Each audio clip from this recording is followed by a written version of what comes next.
This is part 7 to my witchcraft testimony. I'm gonna jump right into it. Before y'all watch this video, go watch the interlude to part 7 so you have a little understanding of what I'm finna say. Before I speak on this woman, man, understand that I'm speaking past tense. Understand that the feelings I had for her back then were back then and they are not active. Me and my wife are still together. Me and my wife, we have healed from this. This happened 2+ years ago, and we look back at this shit and we laugh about it. I'm gonna name this segment Lovejaw Lacy. That's what we gonna call the woman that was putting the witchcraft on me. But in the beginning, Lovejaw Lacy, this woman, she was submissive. She listened to what I told her. She was feminine, and quite frankly, she knew how to treat a man. Before I knew about all the witchcraft, she would take me on dates, man. She took me to this picnic date one time where she bought all this food and all these snacks, man, and she brought board games, and we sat outside and we had a picnic and we played board games. I personally never had a woman do that for me. A lot of times, men are always the one to treat a woman, but it's so rare that a woman will treat a man.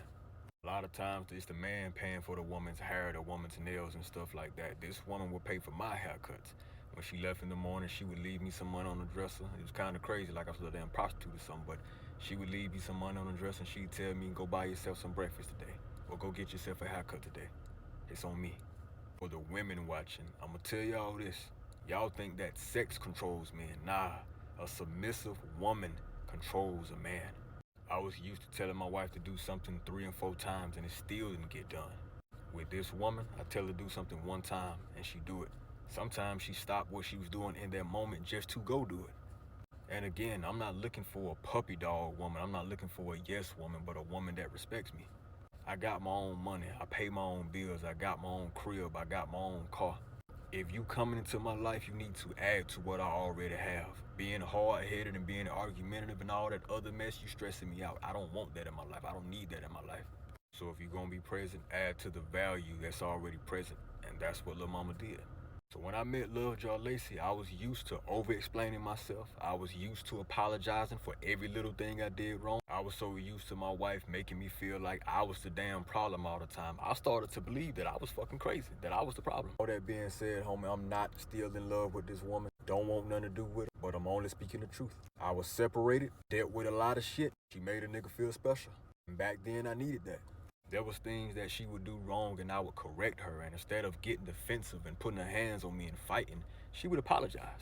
That alone was some shit I was not used to. A lot of women, homie, don't take accountability. A lot of them believe that being pretty gives them a reason to be disrespectful. Did I know I had witchcraft put on me at the beginning? Hell no. Everything just felt so good. Little did I know she was putting Lovejaw spells on me back then. That's why it felt so damn good and why I was so sweet on her. But it's crazy because my wife had a vision months prior to me meeting this woman. And that was God's way of telling my wife, treat your husband better or you're going to lose him. I was having dreams about messing with other women. I told my wife, she told me she ain't give a damn. Not only I heard that, but God heard that as well. Not only did God hear that, the damn devil did as well. So I'm gonna tell y'all the crazy thing about Lovejaw Lacy, man. It's almost like when the enemy sent this woman, he specifically instructed her to say and do certain things to convince me that she was the one for me. My wife had this obsession with sunflowers at the time. She literally used to be saved in my phone as my sunflower. And that is literally how I used to refer to her. She loved being referred to as my sunflower.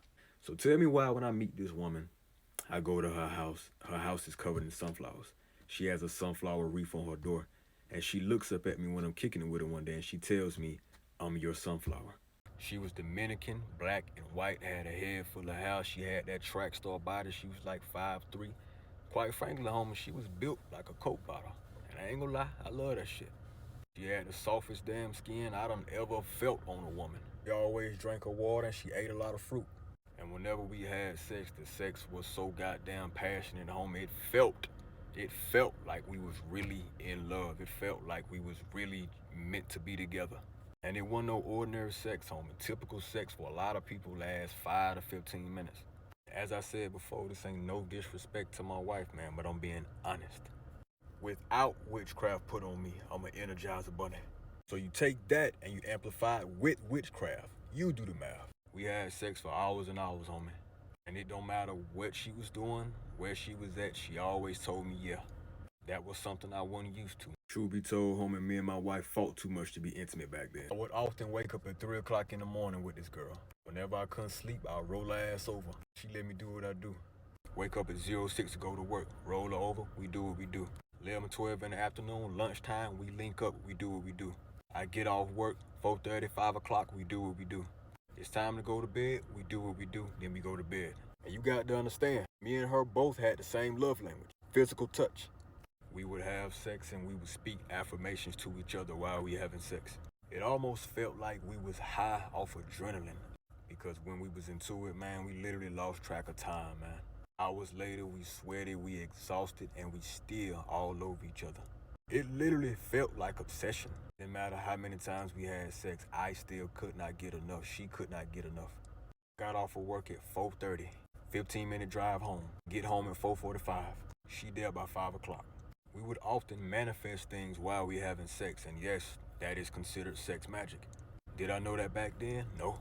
People say all type of crazy stuff during sex. I want this forever. I want you to love me forever. I love you so much. Don't you ever leave me. This pussy yours. This dick is yours. All that. That shit have meaning.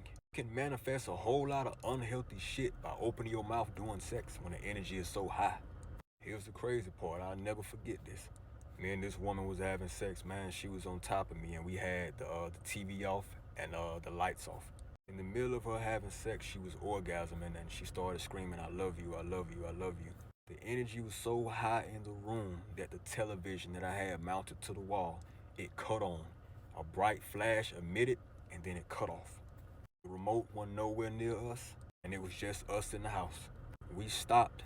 We looking around like, what the hell just happened? The energy was so high in the room that it was fucking with the electromagnetic frequency in the fucking TV. I mean, we would record ourselves fucking, and in the video, we would go back and watch it, and we would be surrounded by angel orbs. Now, what that looks like on camera is like a whole bunch of small lights in the camera. It looked like we were surrounded by damn stars. That is how high and how potent the damn energy was. And if you don't know about angel orbs, go look it up. Truth be told, man, a lot of y'all don't really be having sex like that. Y'all lay down and get fucked, and y'all get up. A lot of y'all don't know what damn stacking orgasm is or edging, and if you do, you probably ain't never damn did it. As far as spirituality goes with sex, a lot of y'all don't practice tantric sex. A lot of y'all don't know what tantric sex is. A lot of y'all also don't know about erogenous zones, so you don't know how to apply that during sex with your partner. Sex is an exchange of energy. A lot of people don't study sex. A lot of people just have sex just to be having it. But when you are a spiritual person and you really want to please your partner and you really take sex serious, you look into things like the practice of tantra. You look into things like affirmations during sex. You look into things like stacking orgasms or quote unquote edging.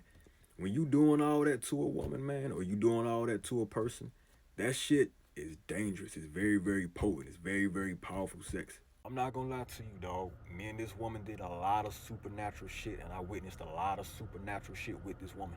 I literally felt like me and her together were strong enough to manifest the weather to change. Keep in mind, she put a reflection spell on me so I could feel what she felt and hear what she thought, and she could do the same for me. But me and this woman was linked spiritually. We literally acted as one. So when we put our heads together, we did some supernatural crazy shit. And I had never had that with any woman. It literally felt like she was the woman for me. She was indeed a karmic soulmate. In part 8, I'll explain what a karmic soulmate is. Part 8 on the way. Love your Lacy, I've been sweet on you. Something going on that got me sweet on you. Spirit keeps saying I should be leaving you. Leaving you alone, I've been meaning to. Something going on that got me sweet on you. Something going on that got me sweet on you. Love your Lacy, love your Lacy. Something going on that got me sweet on you. Love your Lacy, love your Lacy. Manifested me and driving me crazy. Love your Lacy, love your Lacy. Manifested me and driving me crazy. Love your Lacy, love your Lacy. Manifested me and driving me crazy. Love your Lacy, love your Lacy. Don't you worry, God see you, baby. Again, you would never have me. So more to be, baby, so more to be. Again, you would never have me. So more to be, baby, so more to be.